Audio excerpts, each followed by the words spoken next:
Si j'avais 18 ans à nouveau, je ne referais pas les mêmes erreurs. Tu vois, à cet âge-là, tu crois que tu as tout le temps du monde. Tu crois que demain tu feras mieux, que tu peux repousser tes rêves. Mais la vérité, c'est que le temps file. Et si je devais tout recommencer, voilà exactement ce que je ferais différemment. Quand j'avais 18 ans, je voulais plaire à tout le monde. Je voulais que mes amis me trouvent cool. Je voulais que mes parents me trouvent sérieux. Je voulais que les filles m'admirent. Et même sur les réseaux, je voulais que des gens que je ne connaissais même pas clichent sur j'aime. Mais le problème, quand tu vis comme ça, tu finis par porter un masque. Tu deviens une version de toi-même qui n'est pas toi. Mais laisse-moi te raconter une scène. À 18 ans, je me souviens être sorti avec un groupe d'amis. Ils voulaient juste faire quelque chose qui ne me correspondait pas. Mais tu sais quoi? J'ai suivi. Parce que je ne voulais pas passer pour les différents, pour celui qui dit non. Résultat, j'ai perdu du temps. J'ai pris de mauvaises habitudes, juste parce que je voulais éviter le jugement. Et c'est là que j'ai compris une leçon dure, mais essentielle. Quand tu veux plaire à tout le monde, tu finis par décevoir la seule personne qui compte vraiment, toi. À 18 ans, on croit que le regard des autres est une prison. Mais la vérité, c'est une illusion. Parce que ces mêmes personnes qui jugent aujourd'hui, demain elles auront oublié. Mais toi, tu continues de vivre avec les choix que tu as fait pour leur plaire. Je veux un exemple concret. Steve Jobs disait, votre temps est limité. Ne le gaspillez pas en vivant la vie de quelqu'un d'autre. Et c'est exactement ça. Si j'avais 18 ans à nouveau, je me demanderais à chaque décision, est-ce que je le fais pour moi ou pour l'image que les autres auront de moi? Mais le paradoxe, c'est que le jour où tu arrêtes de chercher à plaire à tout le monde, les gens commencent à te respecter. Parce qu'ils sentent que tu as une identité, que tu sais où tu vas. Même ceux qui te critiquaient finissent par t'admirer, car tu deviens rare dans un monde de copies. Donc si je devais recommencer à 18 ans, j'aurais eu le courage de dire, non, ça, ce n'est pas pour moi. Moi, j'ai choisi ma route, même si elle te plaît. Parce qu'au final, tu n'as pas besoin de tout le monde. Tu as seulement besoin d'être aligné avec toi-même. Et tu sais quoi? Les bonnes personnes, celles qui te respectent pour qui tu es vraiment, elles finiront par venir naturellement. Alors retiens bien ça. Vivre pour plaire, c'est mourir à petit feu. Vivre pour soi, c'est renaître chaque matin. Et si j'avais compris ça à 18 ans, j'aurais gagné des années. Si j'avais 18 ans à nouveau, j'aurais investi en moi bien plus tôt. Et quand je parle d'investissement, je ne parle pas d'acheter des actions ni de la crypto-monnaie. Je parle de la meilleure entreprise du monde, toi-même. Laisse-moi t'expliquer. À 18 ans, j'ai dépassé mon argent dans des vêtements pour paraître cool, dans des sorties pour ne pas être seul, dans des choses qui perdaient leur valeur dès le lendemain. Mais tu sais quoi? Aucun de ces achats n'a changé ma vie. Par contre, les rares fois où j'ai acheté un livre, une formation, ou que j'ai assisté à une conférence, j'ai eu l'impression d'avoir planté une graine en moi. Et ces graines, elles continuent de pousser des années plus tard. Imagine ça comme un arbre. Si à 18 ans tu plantes un chêne, à 25 ans tu te retrouves avec une force, une stabilité, une ombre qui t'accompagne partout. Mais si tu ne plantes rien, tu arrives à 25 ans avec les mêmes vides, obligé de tout recommencer. Je vais être honnête, si j'avais réinvesti ne serait-ce que la moitié de l'argent que j'ai gaspillé dans mon apparence, dans ma peur de manquer quelque chose, aujourd'hui j'aurais eu des compétences 10 fois plus solides. Parce que la vérité, c'est que l'argent dépensé dans les plaisirs disparaît. Mais l'argent dépensé dans l'éducation, dans les compétences, dans le développement personnel, reste en toi pour toujours. Et le pire, c'est que personne ne nous apprend ça à l'école. On t'apprend des dates, des théorèmes, mais on ne t'apprend pas à investir en toi, à lire des bons livres, à développer ton mindset, à gérer tes émotions. C'est pour ça que je te le dis aujourd'hui. Chaque euro que tu mets en toi, c'est comme un multiplicateur de ton futur. Un livre à 20 euros, si tu appliques ce que tu apprends, peut te rapporter des milliers. Une compétence apprise à 18 ans peut te libérer toute ta vie. Un mentor à raconter tout peut te faire éviter 10 ans d'erreur.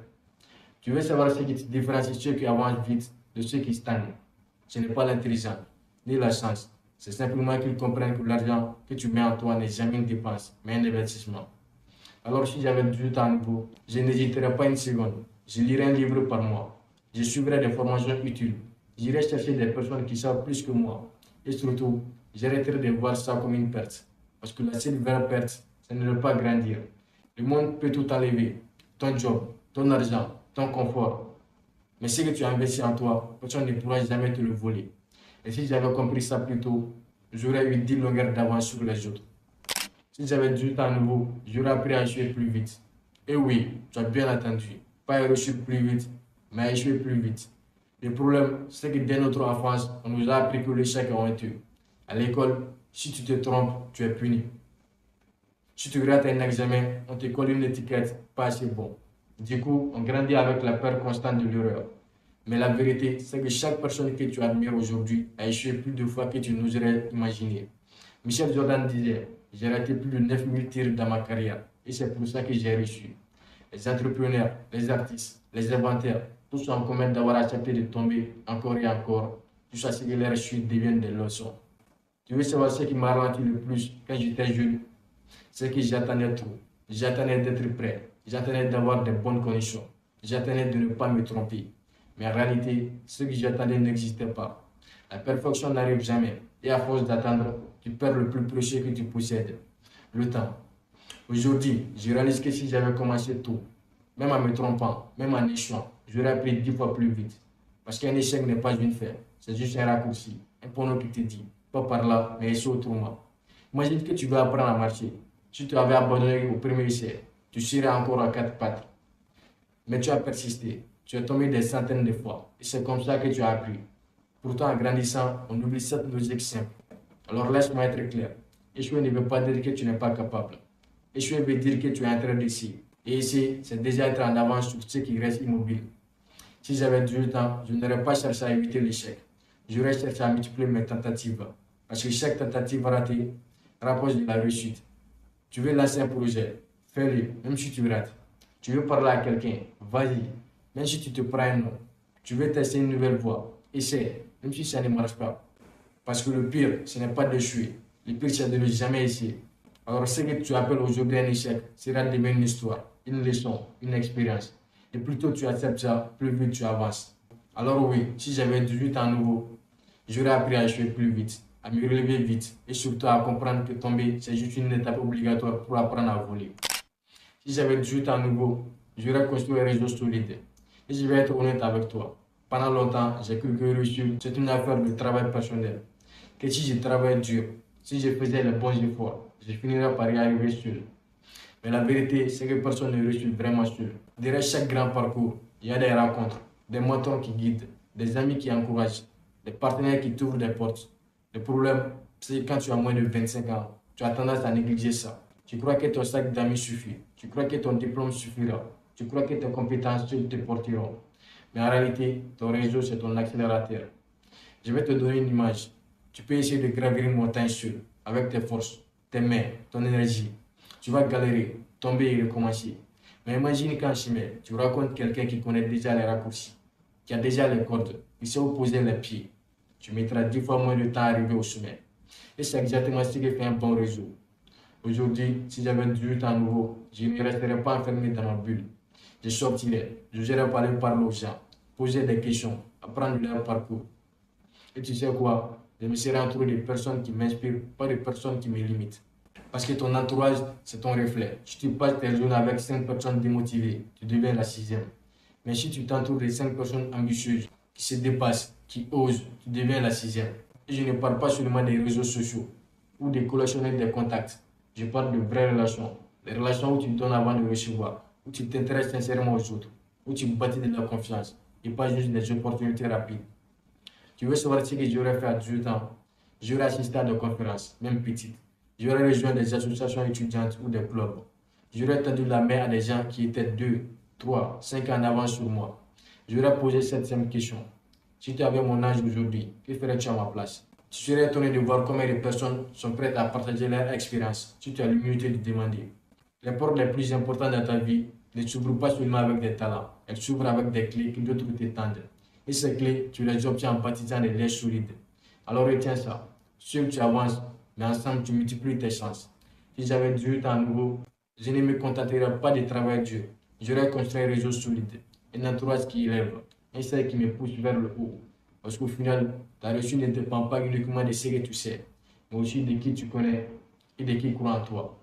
Si j'avais 18 ans à nouveau, j'aurais plus soin de ma santé, autant mentale que physique. Et pourtant, à cet âge-là, tu crois que tu es invisible. Tu crois que tu peux brûler les chandelles par les deux bouts. Rester éveillé toute la nuit, te nourrir mal, te stresser sans conséquence. Et puis un jour, ton corps ou ton esprit te rappelle brutalement la réalité. Laisse-moi te raconter quelque chose. Je me souviens de ces semaines où je bossais sans arrêt. Je négligeais mon sommeil. Je ne faisais presque pas de sport. Je mangeais n'importe quoi. Je me disais, c'est rien, demain je me reprends. Sauf que demain devenait la semaine prochaine et la semaine suivante. Et au final, ton énergie, ton focus, ta créativité, tout s'en va. Le pire, c'est que ce n'est pas seulement ton corps qui souffre, ton mental aussi. Le stress, l'anxiété, les pensées négatives, tout cela s'accumule. Et à force, tu n'arrives plus à avancer, tu te sens bloqué, fatigué, dépassé. Si j'avais 18 ans, j'aurais compris une vérité simple. Ta santé est ton premier capital. Ton cerveau et ton corps sont les seuls outils qui te sauveront toute ta vie. Sans eux, rien ne fonctionne vraiment. Pas les études, pas le travail, pas les projets. Alors j'aurais fait ces choses simples mais puissantes. Dormir suffisamment chaque nuit, même si ça veut dire non à certaines soirées. Bouger tous les matins, marcher, courir, faire du sport. Parce qu'un corps actif te rend aussi plus fort mentalement. Méditer ou prendre du temps pour réfléchir, pour ne pas laisser le stress te contrôler. Manger mieux, même si ce n'est pas parfait. Chaque effort compte. Tu vois, prendre soin de soi n'est pas un luxe, c'est une nécessité. Et plus tôt tu commences, plus tôt tu construis une base solide pour tout le reste. Ton énergie, ton courage, ton focus et ta motivation. La santé, c'est comme un compte en banque. Chaque bon choix est un dépôt et chaque mauvaise habitude est un retrait. Et à 18 ans, tu as le temps de faire un gros dépôt initial qui portera ses fruits toute ta vie. Alors, si tu regardes cette vidéo et que tu as moins de 25 ans, écoute bien. Investis dans ton corps, investis dans ton esprit. Ne pense pas que tu peux repousser ça plus tard. Ton futur, toi, te remerciera. Et crois-moi, ne pourra jamais te remercier assez pour ça. Si j'avais 18 ans à nouveau, voilà ce que j'aurais fait. Je ne serais plus esclave du regard des autres. J'aurais investi en moi dès le début. J'aurais accepté l'échec comme un moteur. J'aurais construit un réseau solide. J'aurais pris soin de mon corps et de mon esprit. Mais la vérité, tu n'as pas besoin de revenir en arrière pour changer ta vie. Tout ce que j'aurais fait à 18 ans, tu peux le faire aujourd'hui. Commence maintenant. Même petit, même imparfait. Chaque pas compte. Chaque action te rapproche de la personne que tu veux devenir. Alors prends ces leçons, applique-les et fais de ta vie quelque chose dont tu seras fier dans 5, 10 ou 20 ans.